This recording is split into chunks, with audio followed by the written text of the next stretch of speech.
alive. Help them sell and shine, reaching new heights. Join the team where the future ignites.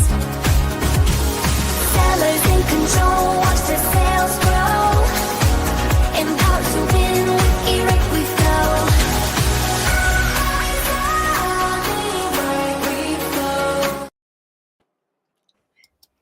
Hello, eRank.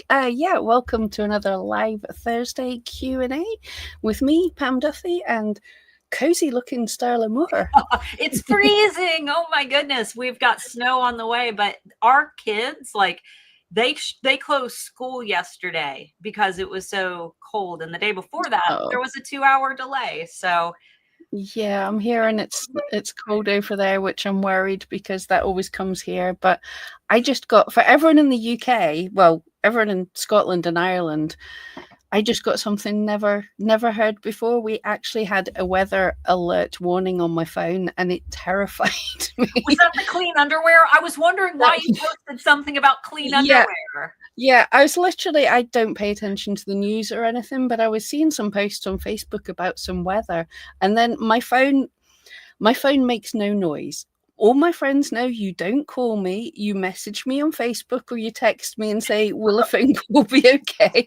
My phone is not to make any noise under any conditions, and I thought I'd switch these alerts off. But no, it gave a massive blaring siren. So yeah, apparently we have weather coming. I'm used to those because I don't know how it is like around the world. You guys in the chat will have to let me know, but like if there is an Amber Alert, so like if a child disappears, it goes off on all the local phones. Even if even if your sound is off, it'll tell you like a white sedan with license plate number blah blah blah, and it'll send, which that's awesome because I'm sure that it probably helps people find bad guys, but it's very startling. No, I've not heard or seen that. I knew there was alerts because when I was visiting my mum over Christmas, she was getting some alerts for the snow coming in, but her alerts they were a happy little ping that sounded like you'd answered a question right in a game show or something. I was like, oh, well done, you've won something. Yeah, this was a proper siren, and my phone was under the cushions of my sofa for some reason, and I'm like, where is it? There's me sitting laying, cuddling the puppy. Poor thing, he probably got thrown across the room. Well, I mean, at least you know that everybody in your surrounding area also had to change their underpants, because of the loud. Exactly. That there is some comfort in knowing that everyone got terrified. We've got two people from snowy Florida. Seeing pictures of Florida and the beaches covered in snow is wild. It's crazy, isn't it? It's insane. I hope you're getting out walking on a snowy beach, because snowy beaches are awesome and you don't get it often there, clearly. So go and enjoy it. I tell you what, my husband was in basic training for the military in Texas in January, February, when he first joined the military, and it snowed in Texas, and they closed down the entire military base for snow flurries because no one knew how to drive. So if you are in Florida, be careful, because no one knows how to drive, apparently, in the southern half of the US when that snow hits. You get the same as us. Yeah, we have it in Scotland. It's like it's not often, but we're up to here in snow, and they're like, get on with it. But in London, there's a snowflake and everyone's like, no, what are we going to do? But it is fair that nobody knows how to drive or deal with it. And it's actually, like, you see the Canadians with their snow all year round, well, all winter long. It's actually easier to deal with it if it's all the time. It's this when it just appears and melts. And we're on a show talking about weather, aren't we? We are. Welcome to How the weather. British are you, Starla? Well, this means this is a good indication that no one in the chat has asked us any questions yet, and we don't really have a planned topic for today, I assume, Pam. No, I got distracted with shiny things. Sorry. So yeah, guys, give us some ideas for subjects that you want us to talk. Not just questions, but like, do my job for me. I'm supposed to come up with a subject that we're talking about. So give us some ideas for things you want us to like really deep dive and look into. Yeah, Um, we had an exciting meeting at very early this morning for the whole eRank team. And how many people were in that? There were 50 something of us. I didn't realize there were that yeah. many of us. No, it's a lot. Yeah, because we're talking about, I can't remember how many were in when I joined, but I know when Debbie joined before me, but there was 5 people. There was under a dozen people when I joined.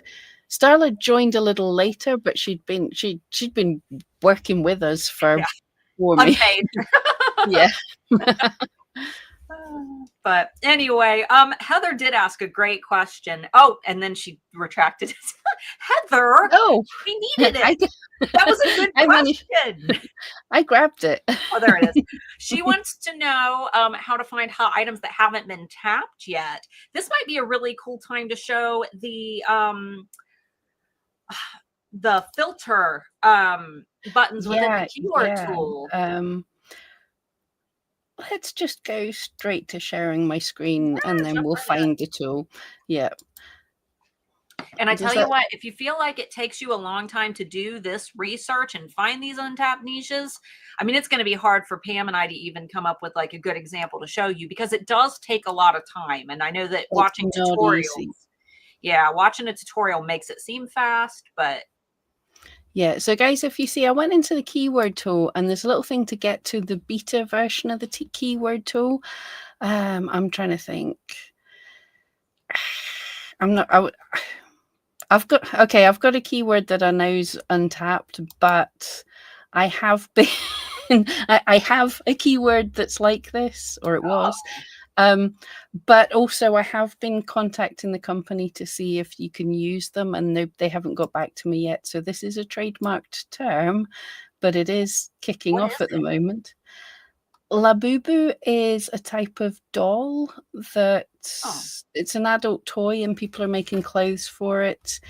It kicked off at the end of the year.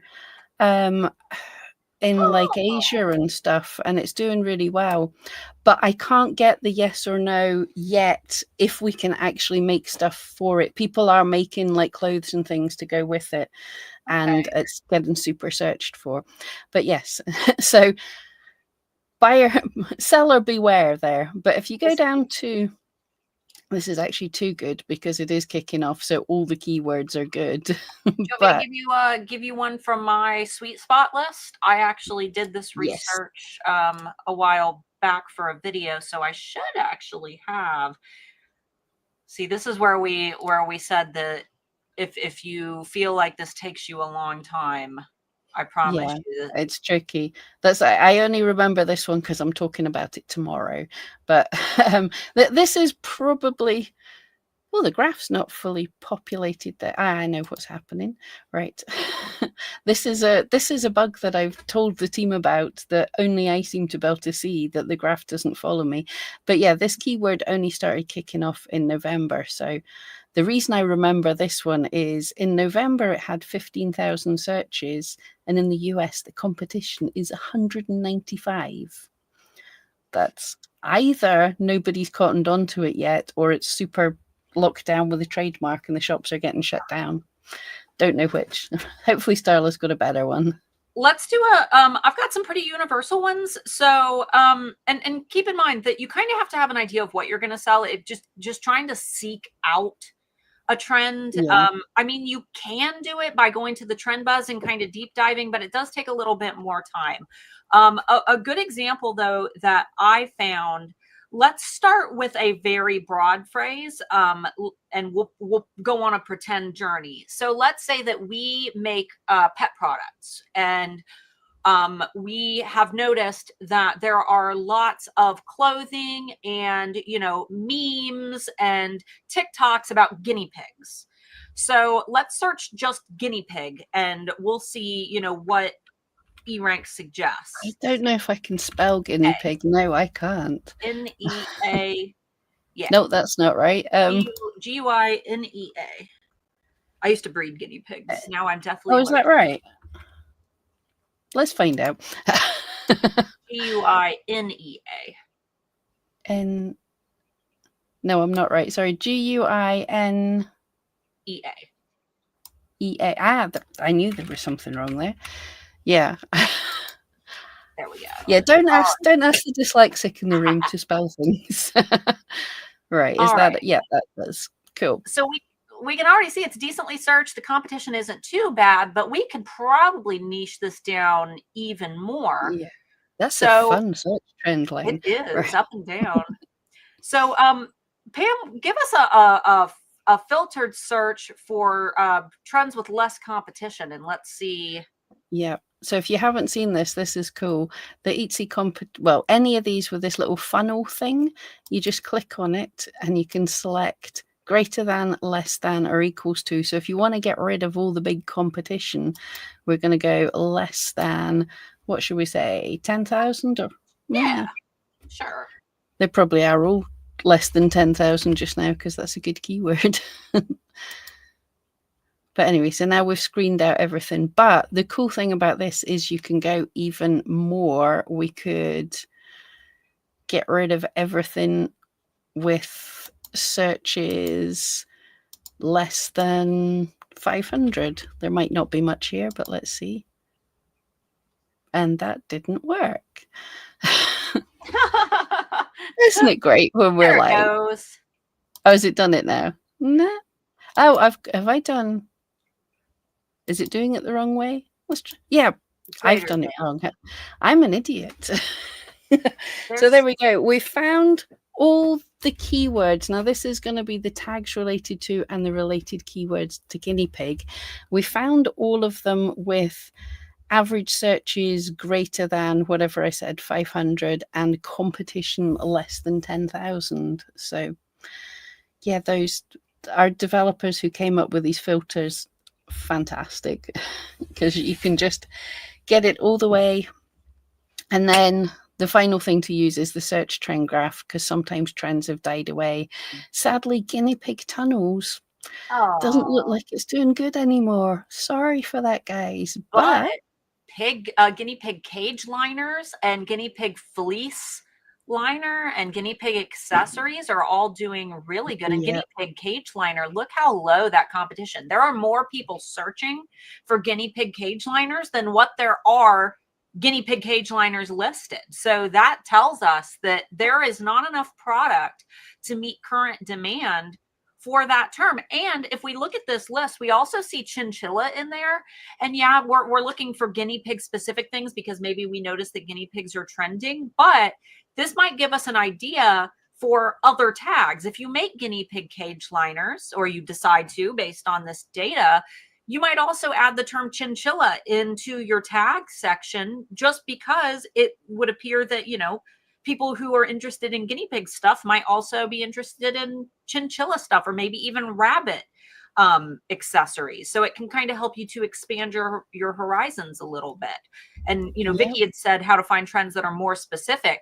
Just make sure that you have a baseline in mind. Like we started with guinea pig, because say that we noticed that guinea pigs are, you know, popping up in you know, social media and products and online and in memes and videos.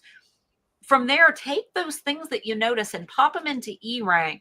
Don't get real specific with it. You know, start with frogs, start with bearded dragons, start with, you know, corgi, and then do that sorting like what Pam just showed with the filters, because what that's going to do is it's going to give you the very, very best keywords. And then you can decide for yourself, is this a product that would fit with my current business? Is this something I know how to make? If I already create, you know, pet products, would it be a big deal or, you know, difficult for me to start sewing guinea pig cage liners to add to my current collection? Yeah, and if you do make cute guinea pig fleeces and things, share them. Definitely need to see that. But Starla's right, and Vicky asks as well, more specific, because the trend buzz and monthly trends are more general, and they are. But if you follow the blogs that Jan writes, or you follow what we just showed there, they give you an idea of the overall, like, is this marketable product? Then you drill down. So you always try and start fairly broad, like we did, it's guinea pig, or if you make jewelry, start gold jewelry, whatever, and then drill down.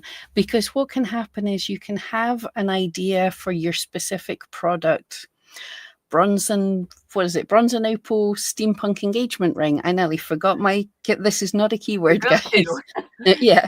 So this is a thing. This is a product you've thought of, and the people in your community, when they've seen it, they've absolutely loved it. But when you search for it, no one's searching for it.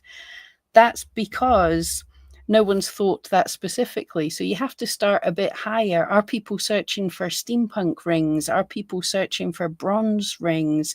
And, drill down that way. And the same stuff will pop up, like we saw chinchilla there. So you don't want to just, what do I have to sell chinchillas? Well, no, if you saw guinea pig cage liners, I don't think they do, they sleep in sand, don't they? But you're thinking, do chinchillas need similar things to guinea pigs? And you can sort of put keywords together. Do they have little, I don't know.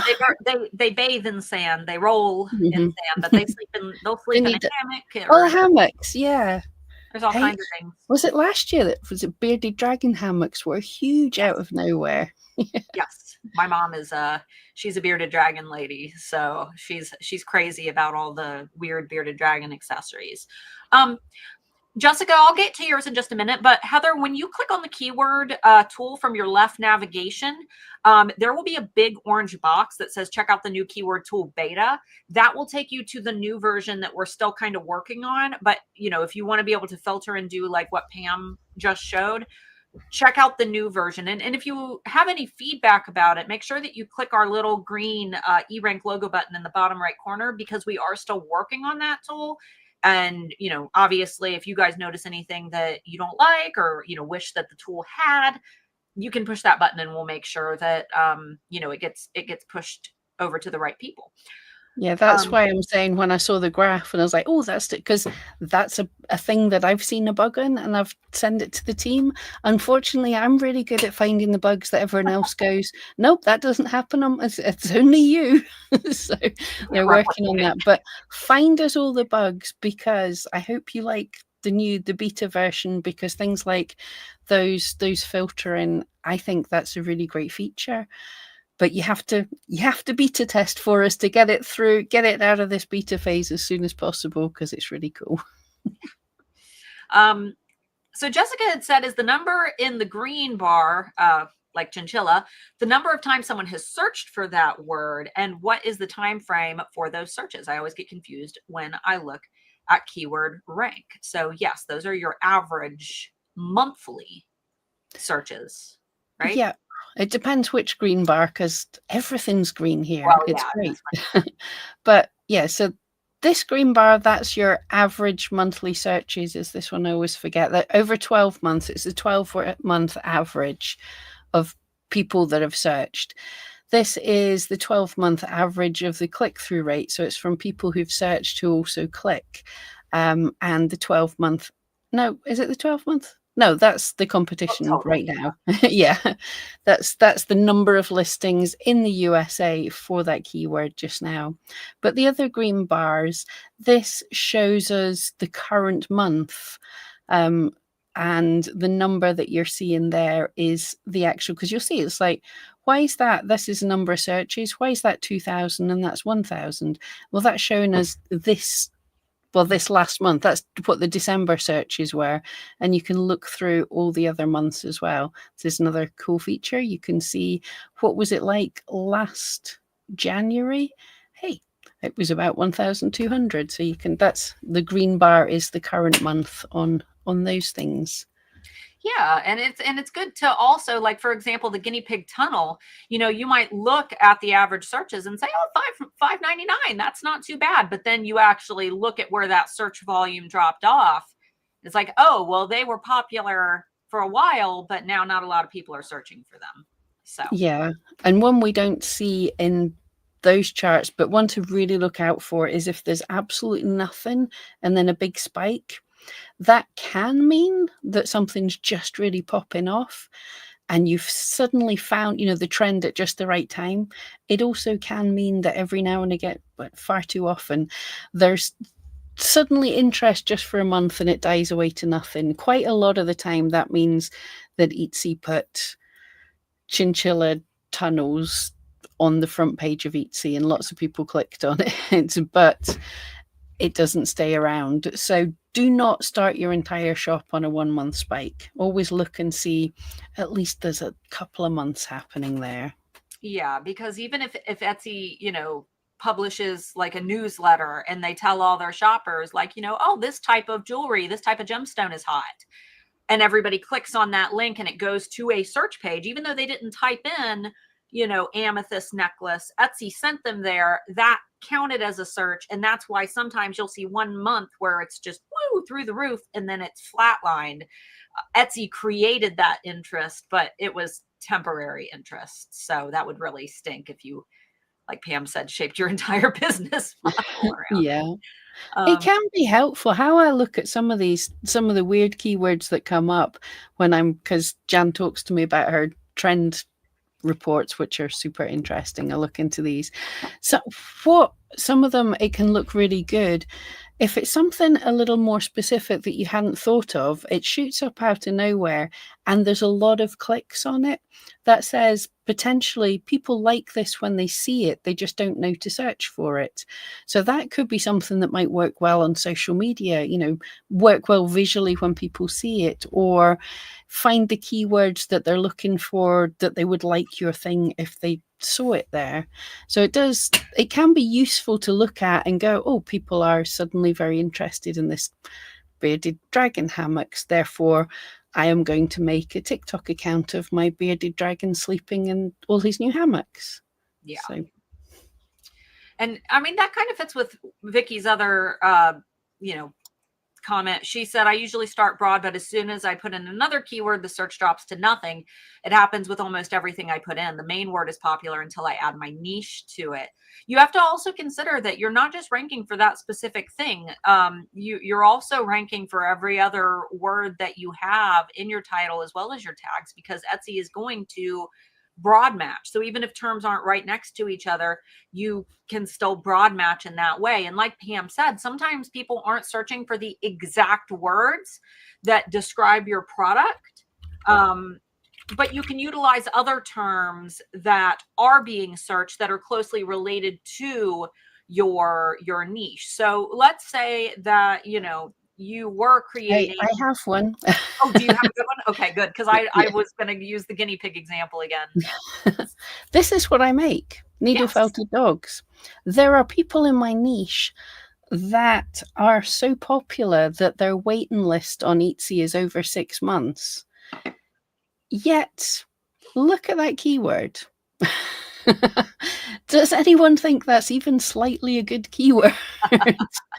So, and that's not me getting too specific or anything. That is exactly what I make, and tons of people make that thing. So what we have to do is firstly be visual and get spotted for visual things, but you also want to look down to the related keywords, and we see not just the things that say needle felted dogs, but if I go to show tags only, I can see the tags of the other listings that are ranking for needle felted dog, and I will. So then you'll start to see different ones. Today, it's not going to show me anything, is it? But it gives me certain ideas like, hey, if people are using needle felted poodle, yeah, that doesn't have much search volume, but do people who are into poodles search for poodle things? And would they like a needle felted dog when they found it? That's very likely. Brooch, suddenly a small amount, but some people are searching for brooches. And again, I've just made a felted schnauzer. That doesn't say needle felted dog anywhere, but so I'm just looking at all the other things. Can this be a dog ornament? It absolutely can be. Is it a portrait? And so I've used that broad keyword, and I've looked down at the other tags that people are using, because I know there's some really big sellers in my niche. So they're not getting those big sales from that. So what keywords have they got hidden in their listings that might help me? And then, you know, also, if you're in your niche, hopefully you have an idea what the type of people are into. like Starla in her bookish things, a lot of her keywords are absolutely nobody searching for them yet, but she knows her people. She knows what they might be starting searching for. She knows what books are being published, what fun things might come out, what little made up words your community has. Yeah, we so a good example of that is that um and I always throw out the disclaimer just in case there's any newbies here, but I'm officially licensed by some of the biggest authors in the world right now, which means that I'm able to make merchandise for their books, and we pay out, you know, commissions to the authors for every product that we sell. But one of the most popular book series in the world right now is A Court of Thorns and Roses. But most people don't search the full title. They search ACOTAR, you know, they search the acronym for A Court of Thorns and Roses. Now, obviously that's being highly searched, but some of the characters within that series, you look up their names and those aren't being searched as much. But I know that because there's so many people that read this book series, it's one of the most popular in the world. I already have the keywords related to, you know, both the full title and the acronym. I know that using tags related to certain character's name, if the product is, you know, themed around that character, even if I don't see high searches for it, I know that this is something that my people, it's a niche within a niche within a niche. It is, you know, the people who read, you know, the bookish people. And then the niche within that is the people who have read this book series. And then the niche within that is the people who have read this specific book series who really like this character enough that they want merch about it. When when you're looking at the numbers within eRank, you might think, oh, nobody wants a shirt, you know, that has this character's name on it. And then that product can end up being like your bestseller. So it's not just about the numbers that you see within eRank, but it's also being knowledgeable about your niche and having that understanding of the core demographic that you're trying to appeal to, which is why Pam and I, you know, constantly say, you know, make sure that you have a niche and you understand your niche and you're not just trying to make a little bit of everything for a little bit of everybody, because it makes things a lot harder. And unfortunately, that's the majority of Etsy. You know, obviously there's a lot of POD YouTubers and stuff that are like, you know, make everything, make, you know, if you throw enough spaghetti at the wall, eventually something will stick, which might be okay if you're, you know, you're new and you're starting out and you're trying to find a niche to go with, if you're willing to invest all that time and money into figuring it out. But I'm a big fan of, you know, pursuing your passion and finding something that you love, and then, you know, also not just going based on the eRank stats specifically, but testing ideas that you are pretty darn positive are going to perform well. And sometimes they don't. We've had some students within the Handmade Alpha Academy who have, you know, they have a passion and they really love this idea and they put tons of time and work into this idea. And unfortunately, there's just not a market for the idea on Etsy. So, you know, it's a balance of testing, experimenting, sometimes trying to, you know, sometimes you have to have more common sense than the numbers do, because sometimes you can prove the numbers wrong. For example, you know, the one of the main characters in one of the book series that we're licensed for, no one's searching for his name, but it's the best-selling product in our shop. Yeah. Well, that's what I was thinking of just there, because people will start to be avidly into teams, and if they found that, they might say, I'm team whatever, you know, Edward or whatever the character's name is, post it on social media. Because what I was thinking of, there was a time, once upon a time, there was a point when Harry Potter wasn't as big as it is. It's a very long time ago. And imagine if you'd got licensed for that and you had a look and you had this idea that you were going to make a Team Slytherin t-shirt. Nobody was searching for that. Right. But would people have seen that and thought, I'm in that team. I'd like to be in that house. I'd like to do that thing. So that's a specific thing in a book that suddenly, you know, caught the imagination. You know, which house are you in? So which team, which character, which daft we quote, you know. If you know your niche, you can, when you're reading a book or something, you just know when you read a quote and it's like, I want a t-shirt with that on it. You're probably not the only one who wants a t-shirt with that on it. Or, you know you're going to annoy all your friends by using that quote a million times. So, yeah, we have Michelle and I have a Trello board where we put all of, like, if we find a good quote while we're reading, we tag team because we're licensed by more authors than what we've even read. We haven't read their books yet. So we have the license. We just don't have products yet because we're not going to make products for books we don't know.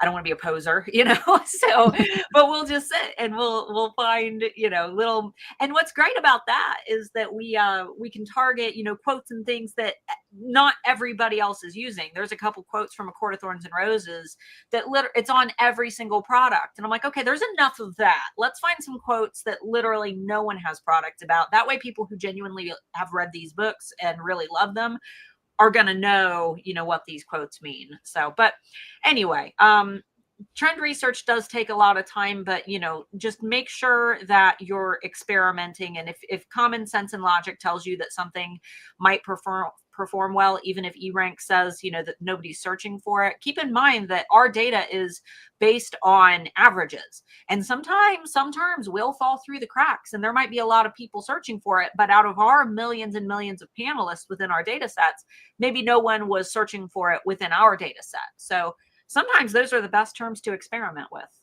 Yeah, don't write off a keyword that you think is something that your niche knows about because you're the expert in your niche way more than us.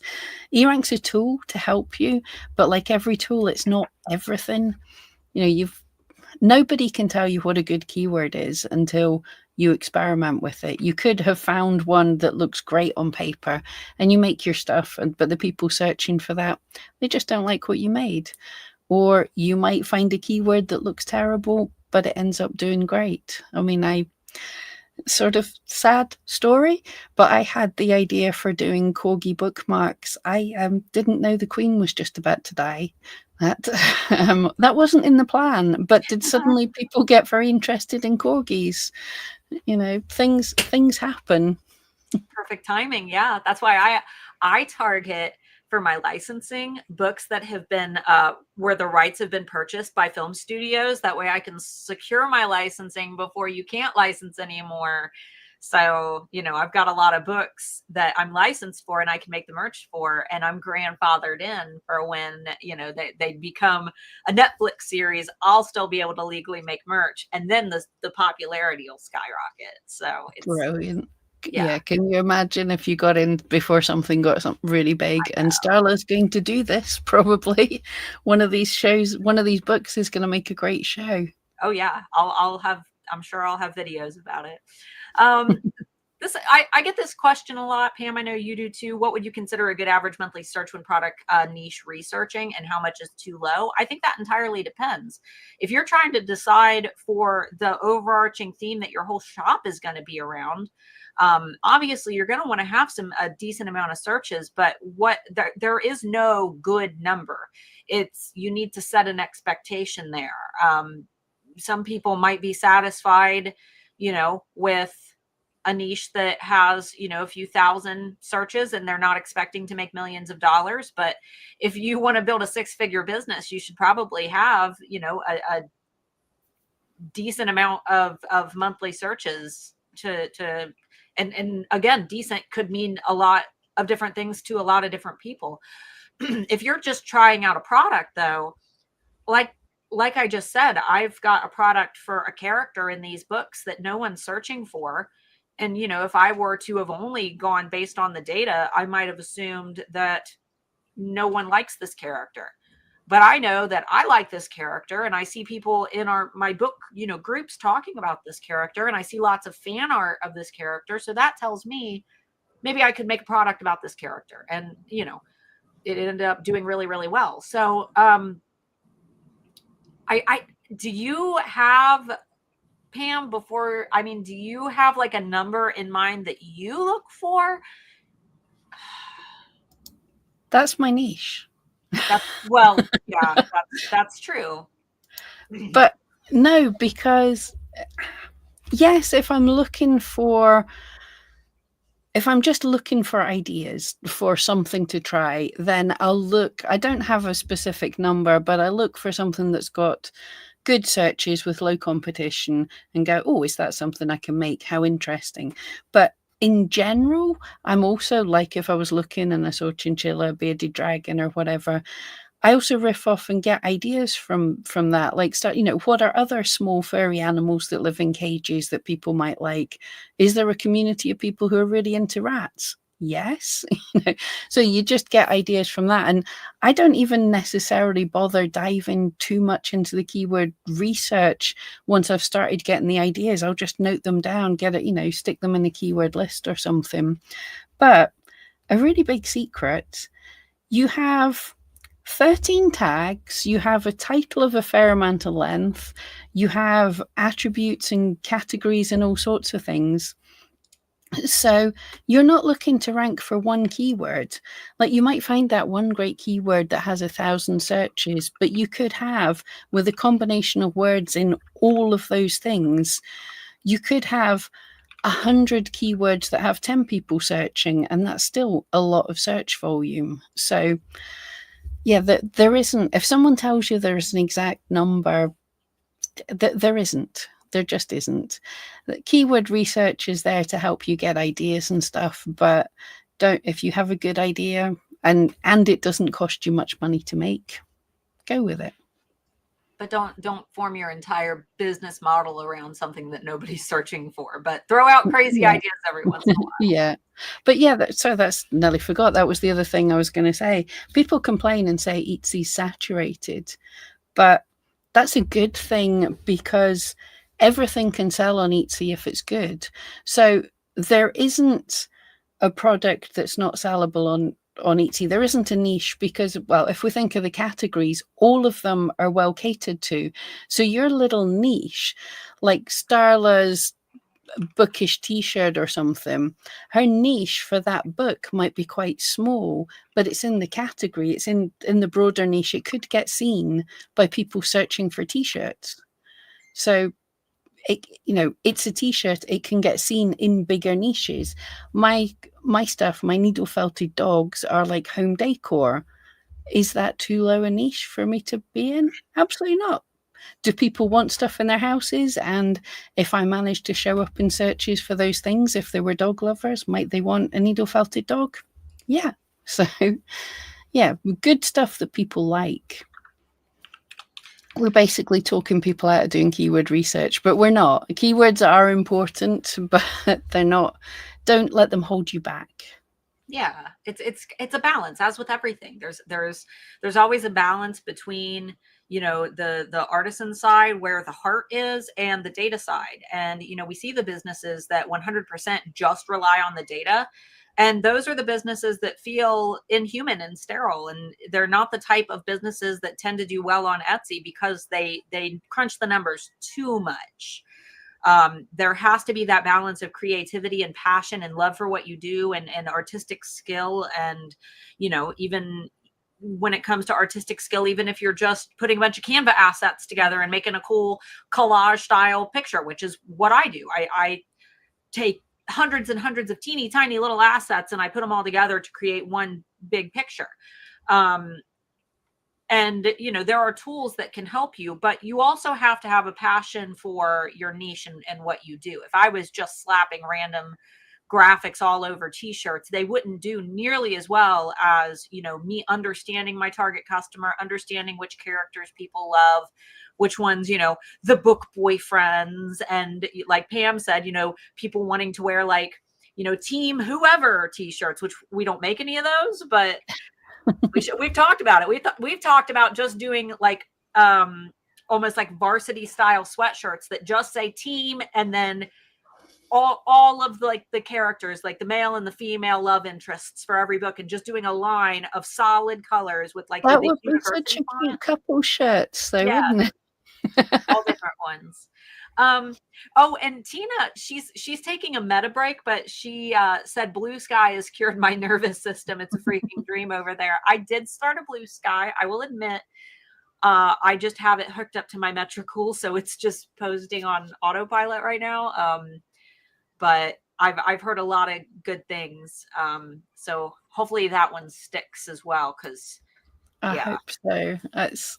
I'm feeling very old. I've tried lots. I've seen lots come and go, so I'm sort of wary of jumping onto all of the next new things, because then you have to learn them and you have to find friends or things to follow and things. I'm tired of social media just now. Yeah. I just haven't had time to like learn and spend time in it. But I figured, you know what, I will at least claim my name. That way no one steals it, and I'll get it hooked up to my automations. That way, you know, even if I can't find people, maybe they can find me. And that's a good thought. Like Starla's name, like Starla's becoming known, so people might do that. But yes, for many, like your shop name and stuff, it's kind of good to claim them in places. exactly. At least you have them. Yeah. Is there a way to customize our Etsy invoices?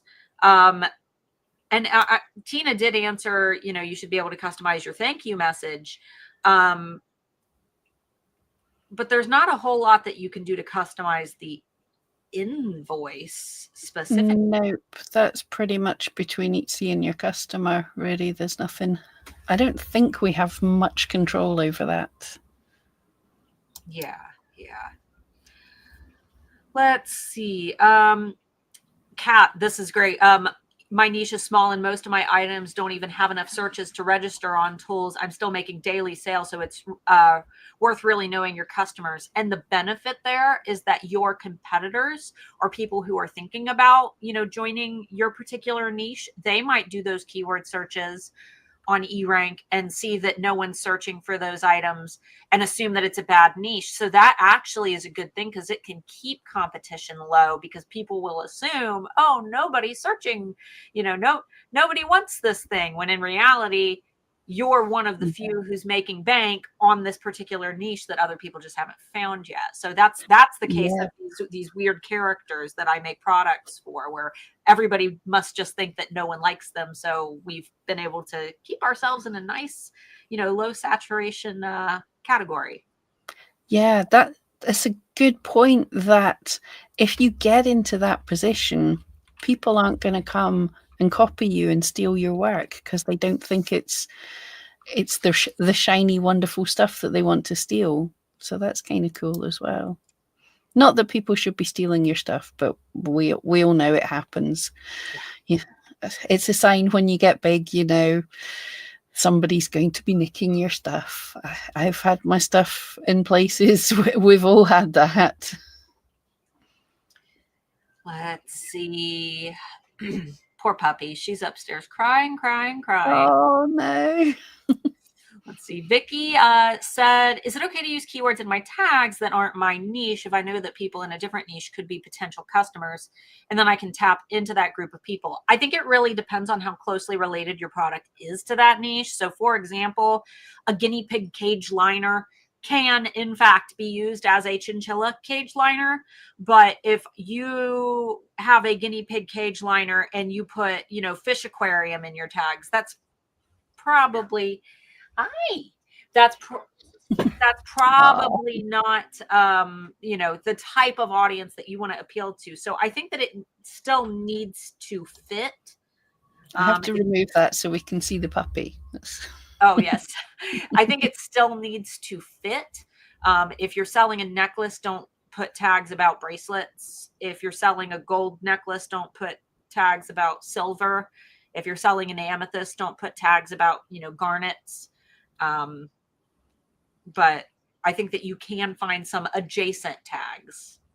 Yeah.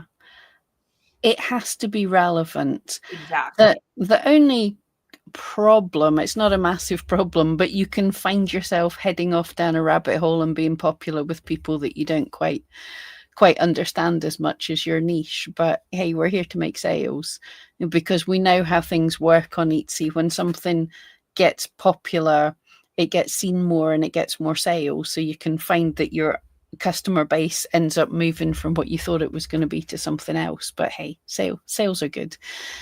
So that's good. But yes, if it's relevant, but don't use misleading tags. Don't try and use tags to get, like, there would be no point me putting Starla Moore's really cool shop as one of my tags in the hope that if you were searching for Starla Moore's cool shop, you would find me and I would do as some kind of third-rate Starla Moore. It doesn't work like that.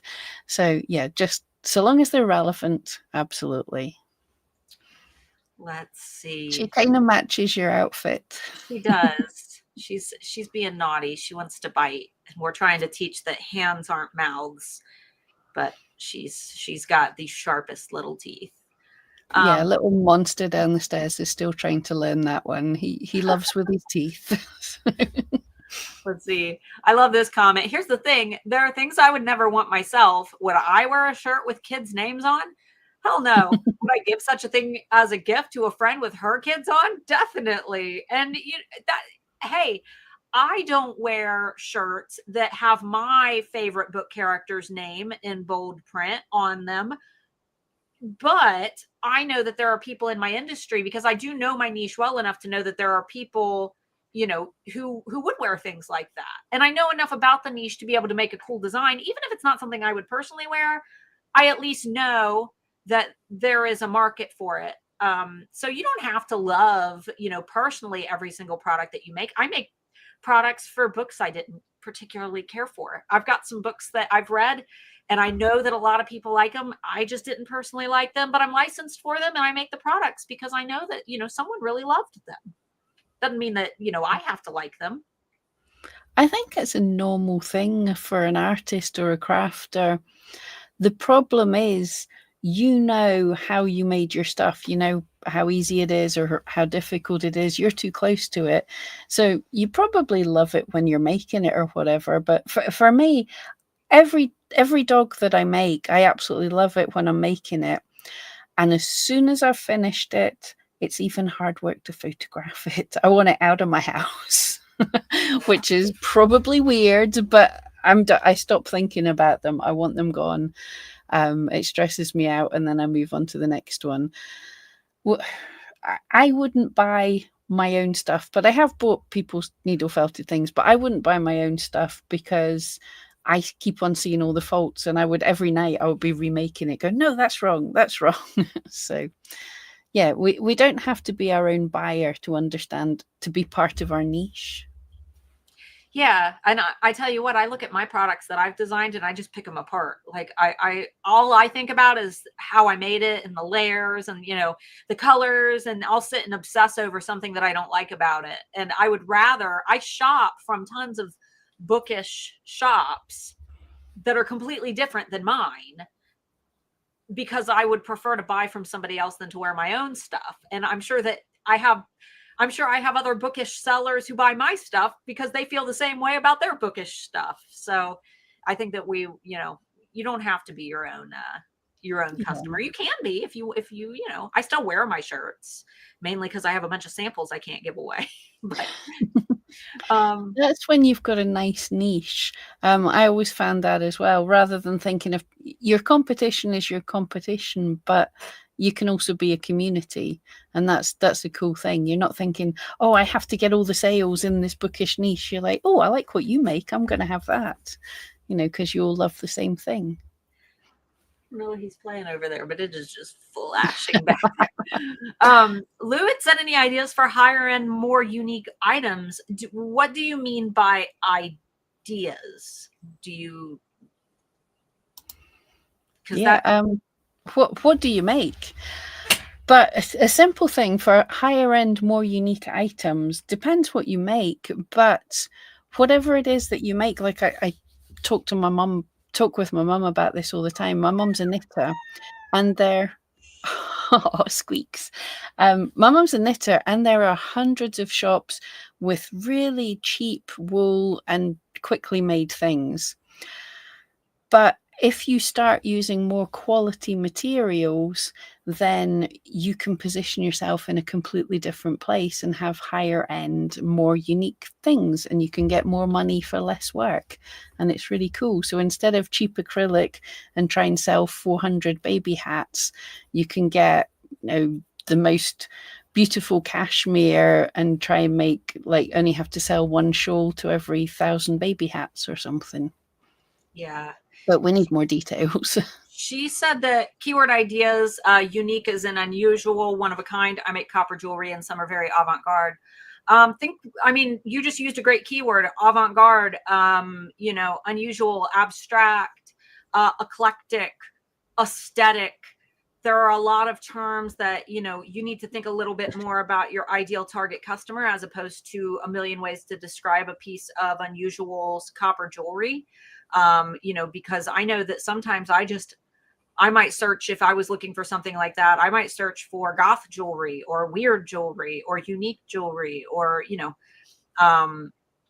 unique accessories. You know, there are a lot of different ways that you can target your ideal customers while still fitting what you sell. And look at, it's the Pinterest trend report. Pinterest predicts has a lot. Oh, I'm trying to remember. There's like, they have some grimy metallic type things there, like trending just now, and I can't remember the names for it, but have a look for all that. But look at what's trending. I mean, there's always like statement jewelry, but what kind of statement jewelry is it? What it's kind of futuristic just now. A lot of the, oh, who is it? Somebody's Future Dusk is their color palette, and everything on the catwalk looked very Matrix-esque. So if you've got sort of jewelry that could fit in with that aesthetic, just look at what's trending and look at the terms that people are using as their tribe. You know, your cottagecore, which is very much not copper jewelry, but you know, what is the core for your niche for those type of things. Yeah, follow trends for higher end jewelry, absolutely. But good news, big metallic things Pinterest is loving just now. Yeah, and maximalist. If it's like, you know, if it's a bigger piece, that's another term. Minimalist and maximalist. Minimalist is more popular in terms of Etsy search right now, but maximalist pieces are still very popular. And like Pam said, if you're marketing externally through places like, you know, TikTok and Pinterest and Instagram, it might be worth, you know, throwing some of those keywords in. She's pooped. She's worn herself out. Oh, she is pooped, not she has pooped. Yeah. Okay, I'm looking at the Pinterest predict. I can't bring it up because it's on the wrong window. But things that metallic jewelry could go. Sea witchery, I'm loving that. Castle core. Yes, castle core, definitely.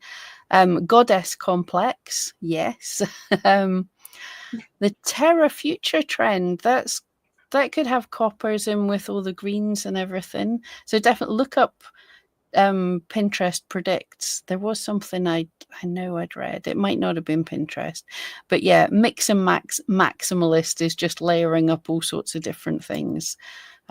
Yeah, so look into those trend reports. I have been researching them and I am supposed to be publishing something on them, but I got distracted with other things. I did. I went through all of them in shock and awe during one of our Friday beans a couple weeks ago, because some of the terms in the Pinterest predicts were just so odd, like sardine tattoo. I'm like, who would get a sardine tattoo? Yeah. But people would, to look stylish on a people are weird. Oh, she keeps startling herself awake. I saw all of your comments, by the way. She did too. They've clearly bored her. Oh. There's been requests for an HAA module about puppies. I've had a request to see the toe beans. They're very small, very teeny tiny little beans. You smell like pee. Why do you stink? It's like having a toddler in the house. I swear, she's had, and you're not supposed to wash them super frequently. She's already had 2 baths and we've only had her a little over a week because she's such a low rider. Of course. Yep. It's funny. Someone put up on their Facebook like a big beautiful post about how to treat yourself nicely, and it's like, talk to yourself as if you talk to your dog, like, oh hi lovely, aren't you cute, do you want a belly rub? I'm like, what are you rolling in? What's in your mouth? Stop chewing. Spit it out. Yeah. It's like all the lovely things. No, mainly it's like, stop trying to eat my nose. Yeah. I grab her little belly and tell her about her fat little belly. So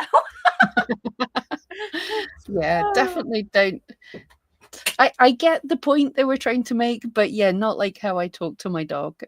I have very adorable names for him that I couldn't give to a human at all. They would know they're rude, but he likes them. Oh, doggy baby wipes saved the day. We've got wipes. I've got spray bath, for when in between baths. She's a low rider, so when she pees, it just kind of goes everywhere. Oh, she's with just now 9 weeks. It's so funny with wipes because I was just out and Brooke was playing with one of his best friends, a cockapoo, and it's been raining. Everywhere's muddy. And the cockapoo came back. I swear Brooke's wiping his paws on the dog, but Brooke came back fairly clean and the cockapoo. And she was telling me she went for, she was out with a friend who had a Dalmatian and they got filthy and got into the back of the car. And the Dalmatian owner pulls out a baby wipe and she says, "Do you want one?" And she proceeded to clean her entire Dalmatian with a baby wipe. Whereas this woman's going, "That was 2 weeks ago and I'm still finding sand and he's had 3 baths since." Different dogs. It's like a baby wipe, just don't do it with this coat. Yeah, and someone had asked about the cats. Who knows where the cats are? They don't like sugar very much. I'm guessing I was going to ask how they're getting on with her. Yeah, the cats don't care for her very much. I'm guessing she's probably too young to be in the snow. Yeah, and she hasn't had her she's had her first puppy shots, but she hasn't been vaccinated for parvo yet, so we don't put her in the grass anyway until we get her vaccinated for parvo. But we have one of those grass mats, and it's like in a tray, and we put it in the garage so that she feels like she's outside, and she's getting exposed to the cold, and she's kind of getting the feel for the grass on her paws, but without having to actually take her outside, because the snow is, we had to shovel a spot just for Amy to go because she couldn't get through it. Oh, bless. It would be adorable to see her all dressed up in winter wear. When you're back on Meta, go to my profile, Tina, because I did a Harry Potter photo shoot with her last night. And she had the little glasses and the scarf and a wand, and it was the cutest thing. It really was. I had loads of plans when I got a puppy, and I was going to take so many pictures, and he barely stays still. Although I did get a witch's hat and bat wings on him. I'm probably still paying for that. You have to. And it's trying to get them to hold still long enough to even get a pic. I had to wear her out to the point where she might as well have been sedated to even get those photos. Yeah.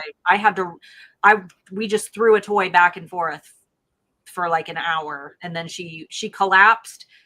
And because I did the photo shoot initially, and she was just pulling the glasses off and trying to eat them and whining and chewing up the scarf. And finally I'm just like, oh, screw it, we'll do it later. And then she played for a while and passed out. What?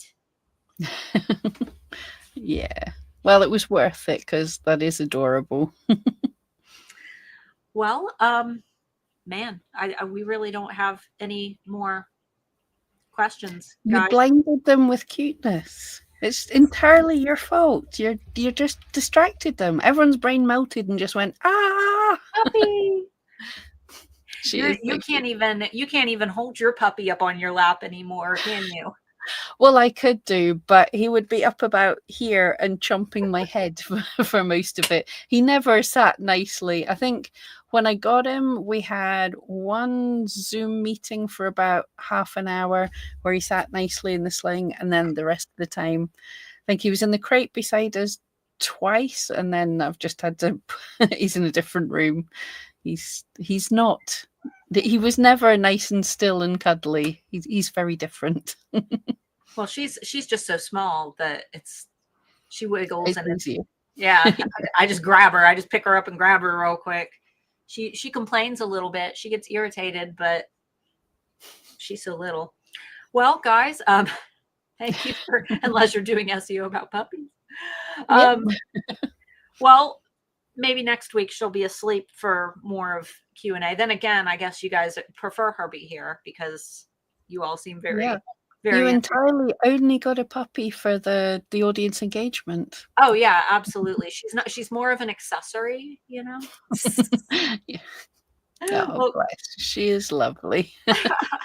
Well, guys, thanks so much for hanging out. Thank you for asking good questions. We did get great questions today, though we didn't have that many, but we appreciate you all. And yeah, I guess we'll see you next week. What? Yep. See you guys.